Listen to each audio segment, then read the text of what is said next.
right, y'all, this is it. The last real notes lecture day before our test tomorrow. And then on Friday again, let's have a kind of a fun wrap-up day, and that'll be it. So, uh, let's just get it right into it. I know that we're kind of running out of gas here at the end of the year.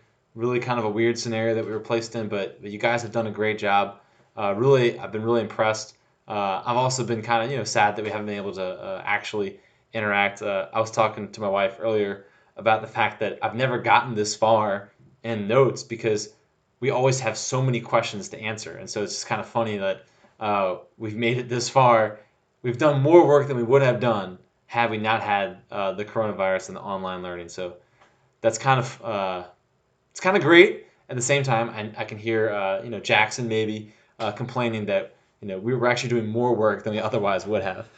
So here we go, guys. Last notes. You can do it. Just put your head down, power through, and we will get through this together. But it's a good thing because this is the good news, right? This is the gospel. This is what Jesus did to bring about the restoration of all of humanity, right? Not just making the fulfillment of the Davidic covenant at kind of surface level, making Jerusalem great or Jesus being this great earthly king, but he's restoring and healing what afflicts humanity the most, and that is sin. So if you think back to our lessons on Adam and Eve, our lessons on Cain and Abel, the Tower of Babel, all the way back, we said that one of the main sins is human pride, and that this pride weaves its web throughout all of human history, and you've seen it in all of the other sins from David onward. That people are corrupted because they put their will ahead of God's will, and you've already met two people that are correcting that, right? You've met Mary, who has put God's will above her will. You've met John the Baptist, who has put God's plan for him above, his own will, and of course Jesus. But he's example number one. So in this public ministry, Jesus is going to kind of right the wrongs done by sin. He's going to, I say, recreate, but restore creation. How's he going to do it? Well, you got off-season workouts, you got off-season training. Jesus is going to go out in the desert and do some off-season workout, getting ready for the public ministry.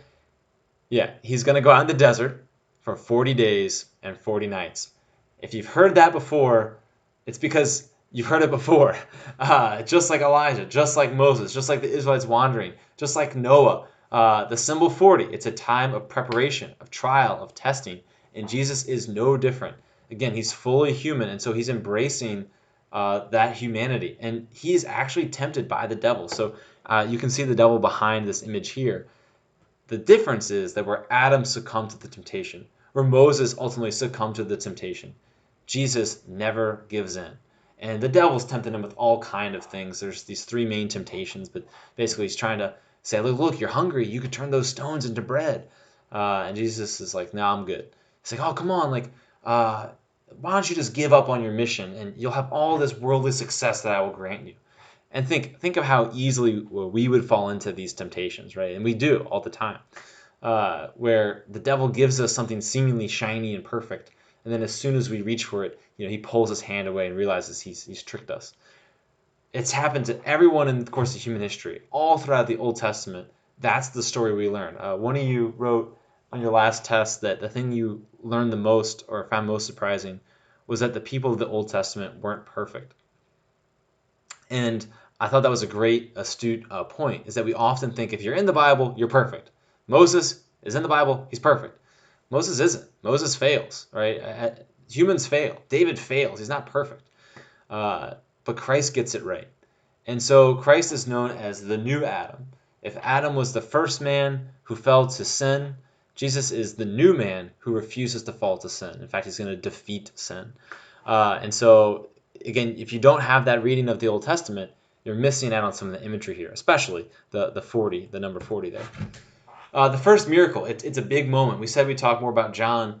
John's gospel has these signs and these wonders that Jesus is doing to reveal that he is, in fact, God incarnate. And the first one kind of seems weird. Stephen Colbert one time mentioned that, he's like, you ever notice how Jesus's miracles are always about parties? He's always at a party. And so, in this one, they ran out of wine. God is at a party and they've run out of wine, and this is in the Bible. The first miracle is he's just going to make more wine. Okay, well, that's not quite the significance of what's happening. The first thing that you want to know is that it's happening at a wedding. Now, weddings back in the day, they were huge celebrations. I mean, they still are, but they're usually one-day affairs. Back then, you would have thrown, I want to say it was a week-long celebration. And it could have gone on longer, maybe a little bit shorter. It just depends on uh, when the husband was kind of ready to, uh, you know, take the bride into his home and they'd be married, right? Uh, but they're throwing this big party and they've run out of wine. Okay, a wedding. Think about every romantic comedy ever, or every comedy ever. They always end with weddings. Why? Because weddings are joyous occasions. They're the symbol of new life, of two separate things coming together in this new unity. There's a significance there that this miracle is happening at a joyous, festive celebration. Another really important point is that we talked about this with Mary before. Jesus performs this miracle at the request of his mother Mary.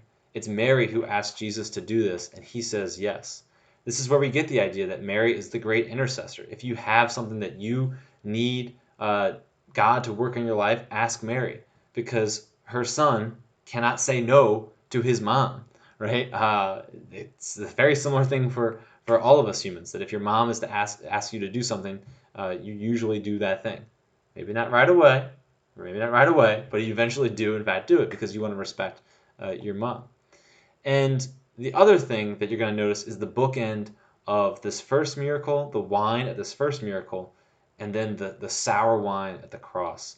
And you could also say the wine at the Passover meal. There's a lot of links to wine, especially in John's Gospel, where you want to key in on those moments. Um, it also shows, right, another point that God has power over creation. The miracles, and we'll talk about this, and I'll save it for next. Let's just go to the next slide.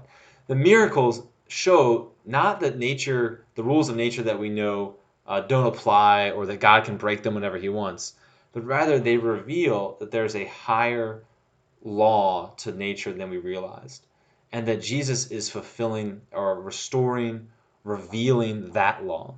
So miracles don't break the laws of nature, right? When Jesus turns water into wine, we can't do that, right?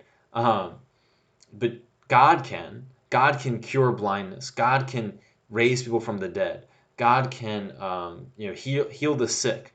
Uh, I guess raising the dead is bigger than healing the sick, but you get the point. It's not that God's breaking the rules or laws of nature, but rather showing that he is in fact the master of all creation. And that identity is being shown through the actions of Jesus. Remember, the unit's called What Jesus Did. And miracles, again, there are people that saw this happen and still did not believe that Jesus was God, right? Miracles don't prove faith, but they invite you to consider more deeply the reality of what it is that you're seeing in the miracle, right? Where you thought the laws of nature were the truest masters, right? Everyone that dies stays dead. Nope. Jesus raises Lazarus from the dead. Jesus also is going to rise from the dead himself. You thought there's no cure for blindness. I mean, today there's no cure for blindness, right? Nope. Jesus restores the blind man's sight. You thought, and I guess here's the craziest one, right? Is that Jesus forgives the sins, and I know that we kind of take that for granted. We think that's like I don't know, raising someone from the dead seems more important than forgiving sins. Well, the Jewish understanding was that only God could forgive sins. And then here is Jesus forgiving sins. By whose authority? His own. So that's pretty wild stuff right there. As I look at this picture, this guy seems like he's dressed in like modern clothes. So that's kind of funny. Okay, let's move on to the next slide because I kind of got ahead of myself here.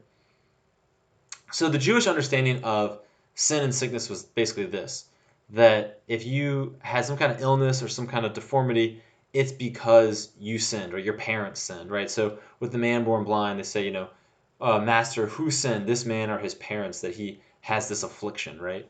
And that illness is always linked to sin. But Jesus in the Gospels always does both. He always forgives the sin and then he heals the physical disability. And people were more shocked at the forgiving of sins than the actual healing of the physical illness, which is kind of crazy, right? Now maybe you think, okay, Elijah did some kind of pretty cool miracles, so maybe they're used to that. At least mentally, they could understand that. But the power to forgive sins belonged to God alone.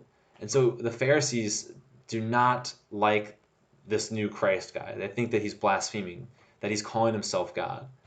And that brings us to one of the great questions, right? Who is Jesus? And C.S. Lewis has this thing where he says, Jesus is either Lord, he really is God, he's a liar, he's lying about it, or he's just a crazy guy. He thinks he's God. And now if we saw a guy, at the corner of the street there at the sign that says, I'm God and I'm going to forgive sins, or I'm going to heal people of their sickness, we probably would not believe him. We think he's a crazy person, right? Or if we saw someone that goes around claiming that he's God, and you see the televangelists all the time that claim they have these healings. We know that they're liars, right? We know that those are props in the audience, and that they're supposed to act like they were healed of some kind of you know disability when they never really had it. But here's the thing: you can't fake Lazarus' death, right? So Lazarus is really dead. The gospel describes it. There's a stench, right? Like this guy's been dead. He's deader than dead, and yet Jesus raises him from the dead. So if there's a guy that's doing the things of God, and you see them doing the things of God, claiming to have the authority of God, the Father, the one who sent him, either, right, he is one of these things, a lunatic or a liar, or he really is God. The crazy man in the street, he's a lunatic. We know that. The televangelist who claims he can heal people through the TV, he's a liar. We get that. But this guy's talking the talk and walking the walk. Now, there's probably some fear in that too, but Jesus doesn't make a lot of friends doing that. So, last thing though, last note, we finally made it. Why is he doing all this? Is it just to draw attention to himself?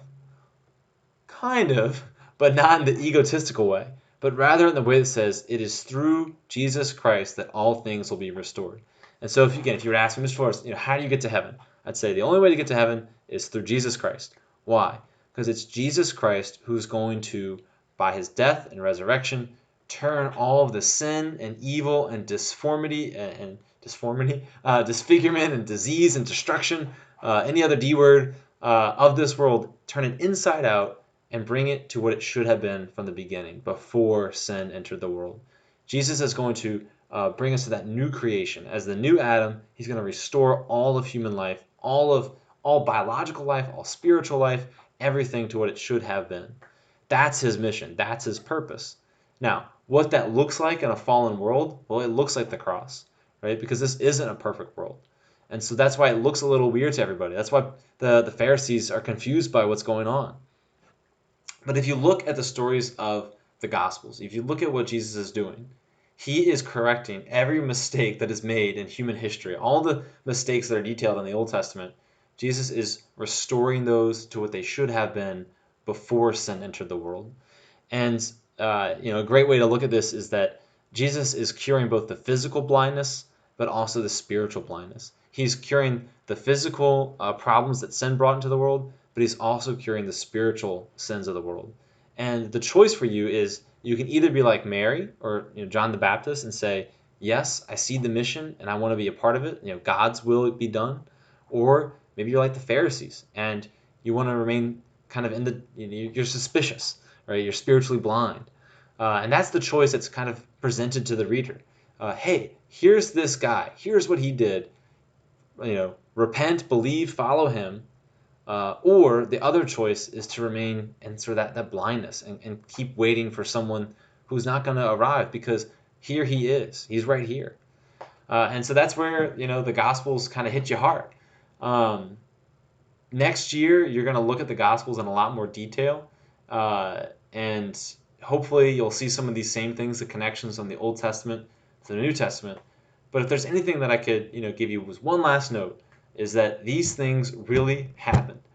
We kind of forget it because they happened a long time ago. We've heard the stories a lot, but they really happened. And that same choice is presented to you. You can believe it and follow Jesus, or you can choose to ignore it and kind of remain in that darkness. My hope is that all you guys choose to believe it and find that new creation in the new Adam in Jesus Christ. Okay, guys, that's it for today, and that's it really forever. Test tomorrow, and then on Friday we'll make a few comments, wrap it up, and then the next time I see you guys, you will be ninth graders. So take it easy and good luck on the test. If you need anything, email me, and I will see you on Friday in the next one.